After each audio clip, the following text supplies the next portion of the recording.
करतायत त्याच्याबद्दल प्रश्न विचारायचा नाही. तिकडे मृतांवरती उपचार करून म्हणजे ते जिवंत आहे असे दाखवून त्याचे पैसे तुम्ही काढताय, त्या घोटाळ्याबद्दल कोणी बोलायचं नाही. आणि अक्षरशः जीवावरती उदार होऊन माझ्या महाराष्ट्राने त्या करोनाशी लढा दिला, त्याचं कौतुक जागतिक पातळीवरती झालं. त्या माझ्या शिवसैनिक आणि माझ्या प्रशासनाला तुम्ही बदनाम करून टाकता.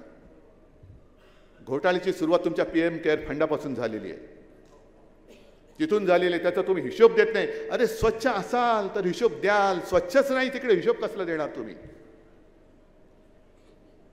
आणि हे ईडी बीडी सगळे त्यांचे जे घरगड्यासारखे जे राहत आहेत, त्यांचे काही घरगडे आमच्याकडे पण द्या. आम्ही सांगतो त्यांच्यावरती धाडी टाका. आम्ही सांगतो त्यांना तिकडे जा आणि धाडी टाका. आणि केवळ महाराष्ट्रामध्येच नाहीये, अगदी आपल्या बाजूला कर्नाटकामध्ये आता तिकडे काँग्रेसची सत्ता आली, तिकडे त्यावेळेचे जे भाजपचे मंत्री होते बसवराज पाटील का काहीतरी नाव आहे त्यांचं, त्यांनी सांगितलेले त्यांच्यावरती कोणीतरी काय आक्षेप घेतला, आरोप केला, त्यांनी भाजपला आव्हान दिलं, याद राखा मला नोटीस पाठवली तर मी तुमचे 40,000 कोटीचे घोटाळे बाहेर काढीन. काय उखडलं तुम्ही बसवराज पाटलांचं? त्यांनी सांगितलं की हे मास्क आणि किती किमतीचे किती किमतीला विकत घेतले, आणखीन काय काय होतं आणि त्या किती किमतीला विकत घेतलं. मग काढा ना, देशाची चौकशी करा, संपूर्ण देशाची, काश्मीरपासून कन्याकुमारीपर्यंत करोनाची चौकशी करा, आमची तयारी आहे. पण तुम्ही जे सिलेक्टेड चाललेले आहे की अगदी सुद्धा आता सुरतच्या याच्या बाबतीत सुद्धा कंपनी आहे, त्या कंपनीतले त्या गटात गेले, मिंदे झाले, त्यांना सोडलं, आणि जो सूरज ताठ मानेने आपल्या शिवसेनेत राहिला त्याला तुम्ही तुरुंगात टाकताय. हे सुद्धा मी जनता न्यायालयात घेणार आहे. हे जे काही यांचे बुरखे आहेत ना, ते मध्ये एक ते टीव्हीवरती आलं होतं, तो तोतला कोण, तसं यांना जनतेच्या न्यायालयात करायचंय, तसं यांना जनतेच्या न्यायालयात करायचंय.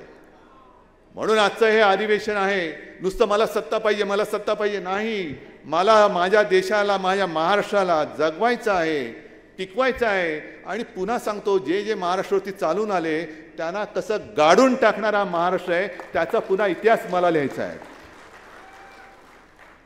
हे म्हणे काँग्रेस सोबत गेले, हिंदुत्व सोडलं,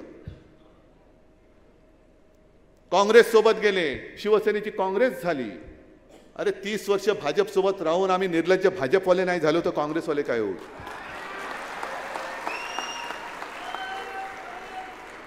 पण आज मुद्दामून, कारण मध्ये आदित्य बोलला होता ते बरोबर आहे, इतिहास उकरून जास्त काय होणार नाही, भविष्य घडवायला शिका, भविष्यात काय चाललेलं आहे. पण मुद्दामून मला एक आठवण करून द्यायची आहे,